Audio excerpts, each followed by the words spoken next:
আমি ডিম ভুজি কারি বানানোর জন্য আমার লাগছে ডিম। আমার দুটো ডিম নিয়েছি আমি, আপনারা চাইলে বেশি ডিমও নিতে পারেন। তার জন্য লাগছে আমার পেঁয়াজ কুচি কুচি করে কেটে নিয়েছি, ক্যাপসিকাম কুচি কুচি করে কেটে নিয়েছি, টমেটো ছোট ছোট করে কেটে নিয়েছি, রসুন, কাঁচা লঙ্কা, গোলমরিচের গুঁড়ো, হলুদ আর লঙ্কার গুঁড়ো, একটু আদা রসুন বাটা। ডিমটা আমি ফাটিয়ে নিচ্ছি। এটা আমার ডবল কুসুমওয়ালা ডিম।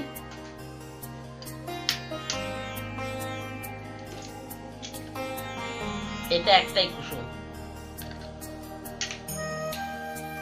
এটার মধ্যে একটু আমি নুন দিয়ে,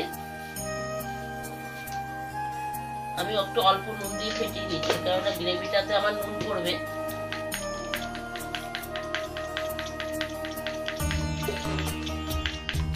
এবার আমার কড়াই চাপিয়ে দিয়েছি, কড়াই গরম হয়ে গেছে।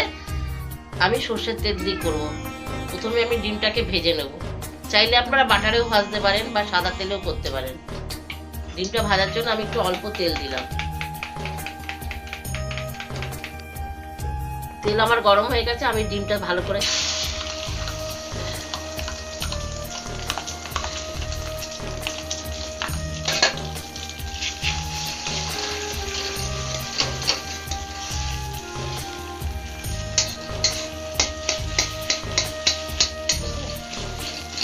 ডিমটা আমি এরকম ভাবে ভেজে আস্তে আস্তে ভেঙে ভেঙে নিচ্ছি। একটু লাল লাল করে ভাজলে খেতে টেস্টি হবে। কাঁচা একটা আস্তে গন্ধ থাকে তো ডিমের, সেটা বেরোবে না। একটু লাল লাল করে ভেজে নেবেন আপনারা।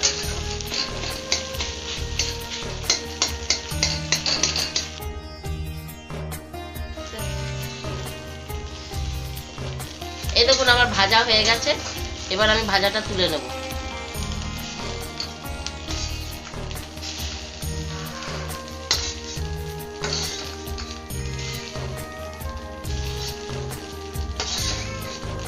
আর একটু তেল দিয়ে দিলাম, খুব কম তেলেই হয়ে যাবে।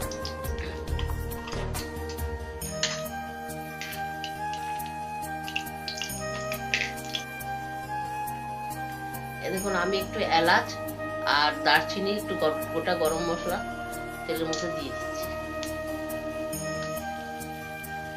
এরপরে আমি দিয়ে দিচ্ছি এর মধ্যে রসুন কুচি। রসুন কুচিটা হয়ে গেলে আমি পেঁয়াজটা দিয়ে দিলাম।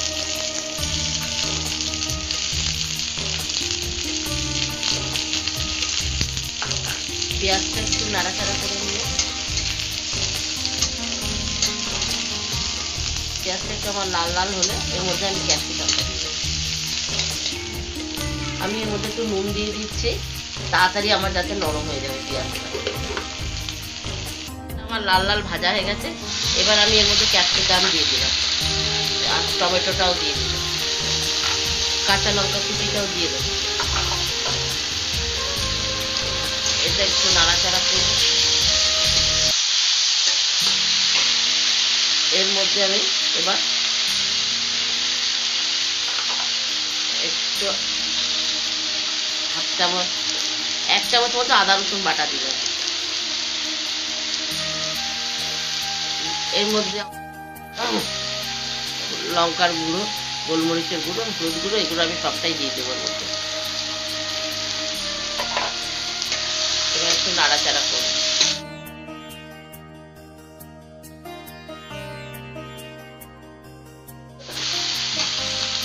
মশলাগুলো আমার সব দেওয়া হয়ে গেছে। এবার আমি এটা একটু ভালো করে কষিয়ে নেব। আমার মশলাটা হয়ে গেছে।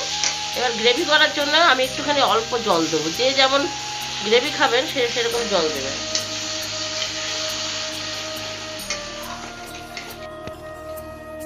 একটু গ্রেভিটাকে আমি এবার একটু ফুটিয়ে নিই। লাস্টে একটু ফুটে উঠলে তারপরে আমি ডিমগুলো দেবো। আমার এই গ্রেভিটা ফুটে গেছে। এর মধ্যে এবার আমি ডিমটা দিয়ে দিলাম। এবার একটুখানি নাড়িয়ে চাড়িয়ে নামিয়ে নেবো। ফোটাবো না আমি আর।